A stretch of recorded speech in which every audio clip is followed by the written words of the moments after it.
You can change the world. Learn from proven change makers from all walks of life.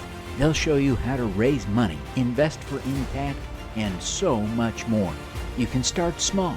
Start today and never quit. You can change the world by strengthening your superpowers. Now, welcome to the Superpowers for Good show. I'm your host, Devin Thorpe. Welcome to the Superpowers for Good show. I'm your host, Devin Thorpe, and I'm excited to have with us today Richard Lawrence. He's the author of Carbon Done Correctly. He is a philanthropist and fund manager who's got an extraordinary track record and also helped found a number of nonprofits and foundations, and has recently written and is about to have published, I think as we air this, it will be available today or tomorrow, his new book, Carbon Done Correctly. Richard, welcome to the show. Devin, thank you for having me. It's a pleasure. Well, we're thrilled to have you and appreciate you making the time. Tell us a little bit about Carbon Done Correctly. Well, Carbon Done Correctly is a story that sort of tracks my life over the last 20 years. It actually all started when I moved my family from Hong Kong to San Francisco, and I was worried about my young children living in a very hedonistic society. And so we talked our way onto a medical mission that took us up into a little town in the hills of Honduras in Central America. And I spoke Spanish, and we went in with a small group of doctors and a youth group. And that region, Honduras in general, at that point had been absolutely destroyed by a hurricane in 1980, 1998, 1999, somewhere in there.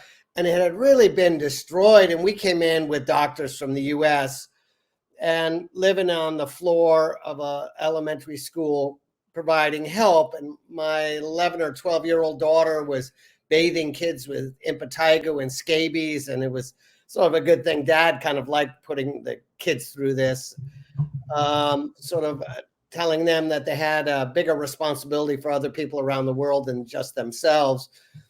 And one of the things we saw in those clinics were very often there were women and children lined up against the wall of the classroom, sucking on nebulizers. And I'm not a doctor. I didn't understand that, but because I didn't see anybody smoking. We were up in the hills where they grew coffee. There wasn't a lot of pollution. And it was always a constant dilemma why these women were so sick with lung disease. And then probably in our third year of going to the medical mission, late one afternoon, I came outside absolutely exhausted, and I sat down on one of the benches just to kind of chill out a little bit. And I looked up and I heard my daughter's voice screaming excitedly as she came through the gate of the school, followed by 3 or 4 of the local girls. And she said, "Dad, I figured it out. It's the stoves." And she had gone back into the village with her friends and had gone into one of the homes, a typical Honduran home, dirt floor, rectangular building separated by a sheet of plastic. And on one side was where they lived, and the other side was where they ate. And they had a big round stove with like a top of an oil can on top of it, the big wide mouth with big logs in, and smoke was just all inside the house. And my daughter at 13 or 14, whatever she was, she figured out the connection between the stoves and the lung disease. And so we did some work and figured out that there were some people building stoves that had been designed by an American engineer, Larry Winiarski.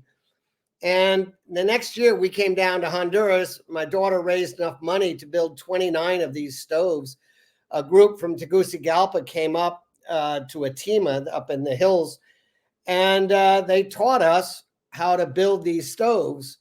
And right from the beginning, you could see that the intervention of the stove was really great. On the photo that you see there on the left in the pink was Doña Emilia. And after building 29 stoves, I went to Emilia. I said, Emilia, I need your help. I want to build more stoves. And so she hired the people that you see there. There's Chepe and Professor Elder, myself, Santos, and a couple other early assistants. And we built this stove right inside the home. And 24 hours later, after letting it cure, you come back, you turn it on, and there's no smoke in the house. That and the wood burns half of the amount of wood that it was burning before, with no smoke inside the house. And that was great. So we started building stoves. The trouble was I didn't have any money. And I was wandering around trying to figure out how we were going to get money to build all these stoves. And one afternoon, I just by chance walked into the MIT library in Boston and went over to the environmental section because I was increasingly worried about climate change. And there was a book by a guy by the name of Ricardo Bayón, The Voluntary Carbon Market. And I took it home and I read it. And I'd never heard of voluntary carbon market, carbon credits, or anything else. But he talked about the ability to mobilize capital. And that's what caught my eye. And he talked about the gold standard, which had a methodology for cook stoves.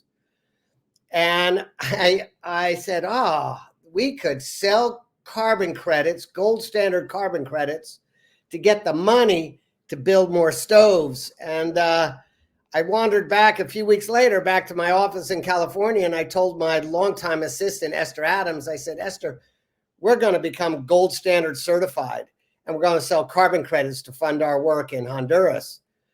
And that was the beginning of a very long process. It took us 4 years to get verified and validated and to sell our first credits. But as we did, carbon credits were interesting because one of the things is you get audited very, very intensely by groups and by the gold standard themselves. And what we learned early on is that in abandoned stoves where the ladies did not use it, there was no carbon credits to be had. And so there, we really started looking at the stove project much more holistically. So we had to improve our stove. We had to improve the education. We had to improve the supervision. We had to improve the monitoring and the repeat visits to the homes. And eventually, through that 4, 5, 6 year period, we got to the point where we were building really good stoves. And, not surprisingly, without any marketing whatsoever, we had long lists of communities around Honduras and now Guatemala that send in solicitations to us to have us build more stoves. And so we've built, on the back of gold standard certified carbon credits, we've built now 310,000 stoves all throughout Guatemala and Honduras. And we have 250 people working for us. So it's been quite a process.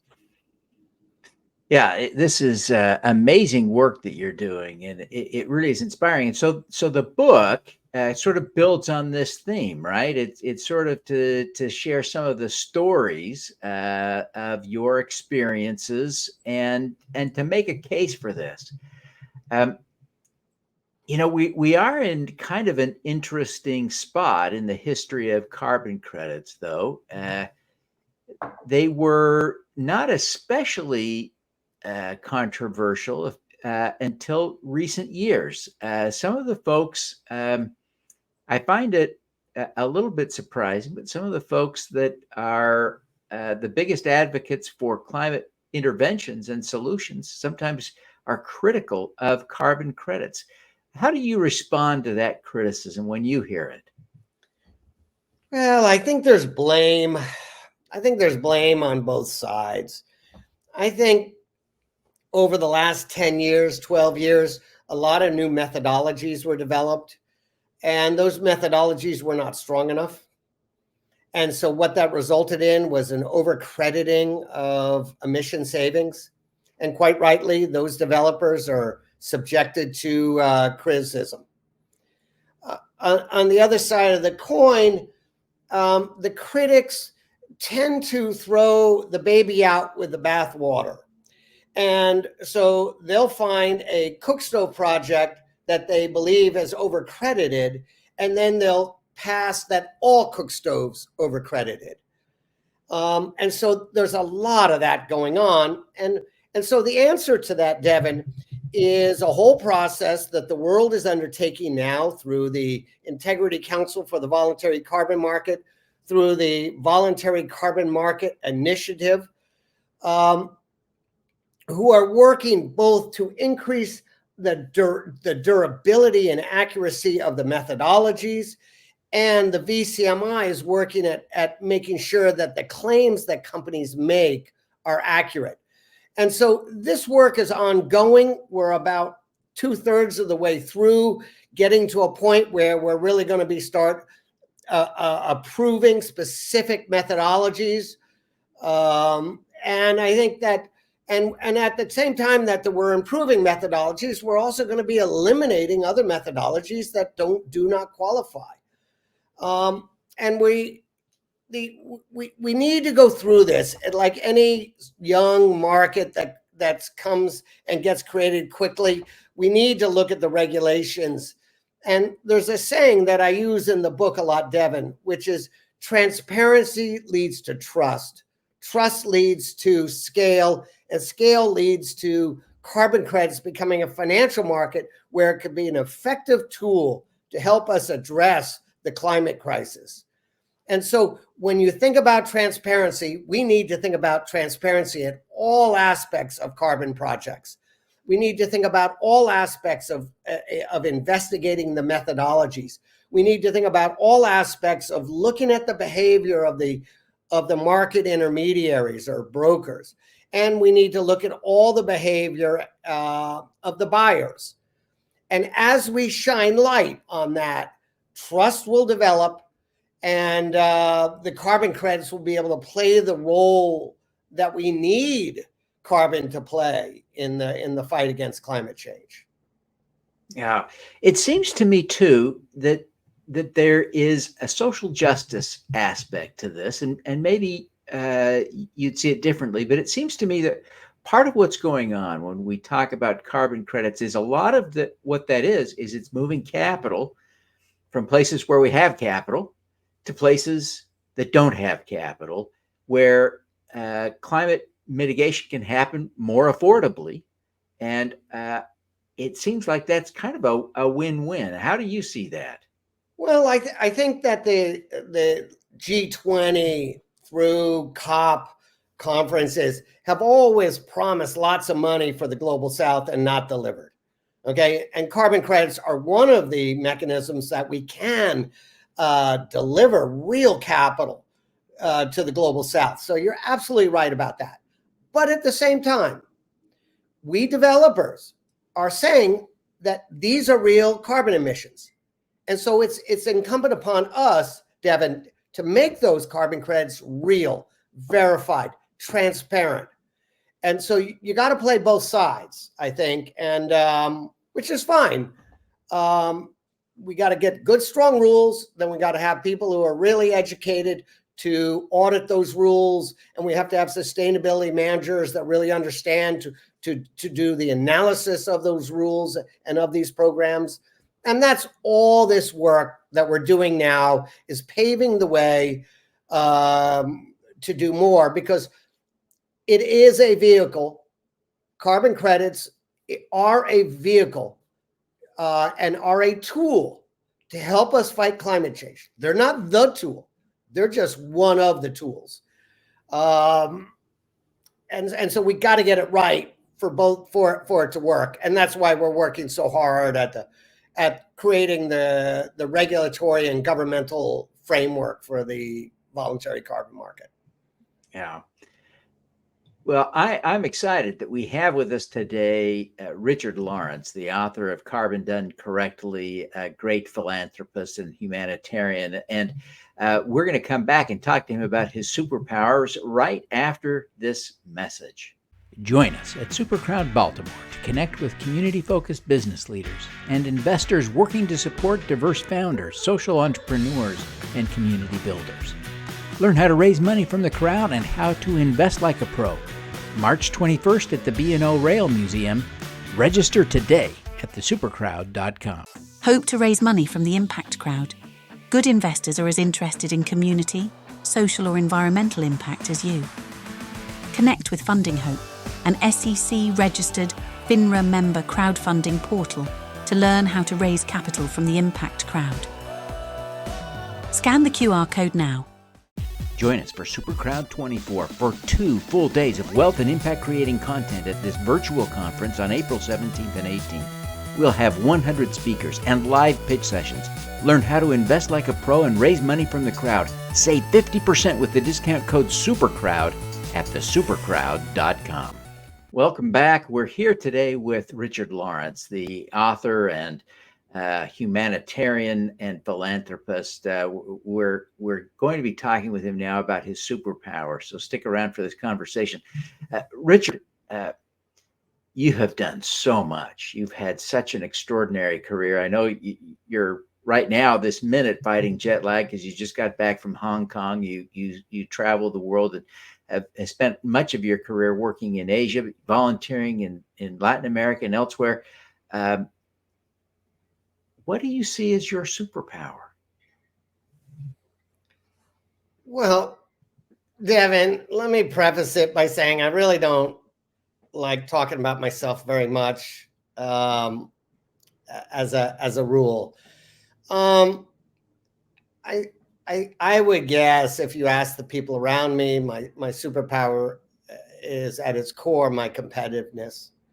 I grew up and worked my entire career in the stock markets in Asia. I went to Asia. I knew nobody in Asia. I had no connections. I didn't go to the university with anybody in Asia. I didn't know any Asian executives. So I really started right at the bottom, and it was all my sheer will of competitiveness that allowed me to succeed. If you look at the work in Central America, at that time, the world was littered with underperforming stove projects that weren't really delivering the value and the social benefits, the economic and the environmental benefits. And it was my pure determination and competitiveness that we fixed our stove, and then we fixed our project. And then going on in the environmental work I'm working on now with regard to trying to close methane leaks, which is causing about 45% of global climate change today. You don't do that unless you're incredibly competitive, because fighting climate change is not all that much fun. You're up against a lot of opposition, and you've got to have very thick skin. You've got to endure a lot of disappointment where people don't do the right things, even though they could. They don't. And so I think it's my competitiveness and my determination that keeps me going. As you think about that, I can imagine that you can recall times when that was really the essential element in success. I wonder, can you think of a specific challenging situation where you deployed that in your humanitarian work, where that competitiveness, that strength, that inner strength to compete helped you in overcoming a real challenge in your humanitarian or philanthropic work? Well, I tell you, I can't remember the year. Well, it was probably maybe our second or third year we were building stoves in Honduras. And I'd go down there and I would build a bunch of stoves, and then I'd go back to where we had built stoves the year before to see how they were being used. And I went into this one village, and there was a high percentage of the women that weren't using the stove. And there was a kind of a technical reason that they weren't using them. And I didn't know how to solve it, but I was really mad. I was mad that we were spending this money and the stoves weren't being used. And my my COO at the time then is still my COO today, is a guy by the name of Professor Elder Mendoza. And we were all taking turns going into the homes, but then when it was Richard's turn to go in the home, everyone got a little bit scared because Richard was getting really annoyed. And we were heading back to one of the other villages, and I was standing along a path with Elder, and I kind of had my arms crossed, and I was just like, this cannot continue. Something's wrong. We've got to fix it. And as I was going, and he was there, and he was equally mad. To be very fair to Elder, he was equally mad. This herd of cows came down in front of us, and I don't think I ever stopped, literally right in front of us, and about 50 cows came running by us. I didn't move. I don't think Elder moved. I never stopped talking. And about a month later, Elder sent me photographs of an instrument which cost us $1, which we call the Cinco. And the Cinco solved the problem of why the ladies weren't using the stove, because you have a firebox that comes up and it's surrounded by wood ash insulation. And then you put a plancha on top, and there's an inch between the bottom of the plancha and the top of the wood ash. And we would tell the ladies, there's an inch, but they didn't understand that. And after that meeting, after that confrontation with Elder, he went back and invented essentially a windshield wiper that kept the wood ash exactly at 1 inch. And that $1 piece of equipment saved our lives. It absolutely saved our lives. And we've gone on to build more than 300,000 more stoves. And just everybody uses it. It hangs in everybody's kitchen. They know exactly how to do it. Great story. Great story. Can you give us one quick tip for strengthening our own competitiveness based on your experience? I think you just don't give up. I have a culture that I try to use at the companies I'm involved with, which is the idea that keep moving forward, keep looking forward, don't look back, don't waste time on your mistakes, just keep moving forward and stay together as a team, right? We all have to have each other's back. And so while Elder and I debated that along that path, we weren't doing it angrily at each other. It was all frustration that we both shared. And I think that the ability to keep moving forward, not pointing fingers at colleagues who make mistakes, because mistakes are in all of our lives. They really are. Don't point fingers. Just agree to move ahead always. Great advice. Great advice. I love it. Well, listen, as we wrap up here, take a minute and tell people how they can find the book, how they can learn more, how they can connect with you, how they can support carbon credits. We didn't get a chance to talk about Cool Effect, but feel free to mention that. Give us a little bit of follow-up homework to do. Yeah, so to get the book, you go on Amazon, Carbon Done Correctly. It's going to be there January 31st. So that's the first place, and you can get the Kindle edition or the hardcover edition. By all means, you can write to me. My email is rlawrence@carbondonecorrectly.com. And I'm happy to help in any way I can. I tell all my friends and everybody that they should all of us individually should be taking advantage of our carbon credits to offset our emissions. The average American has 16-ton footprint, and you can do that through cooleffect.org, cooleffect.org. And you can pick a project and offset your emissions and say that, look, I'm opting out of climate change. I have neutralized my emissions. And then if you'd like to learn more about Proyecto Mirador in Central America, you can go to their website, proyectomirador.org, and learn about the project, and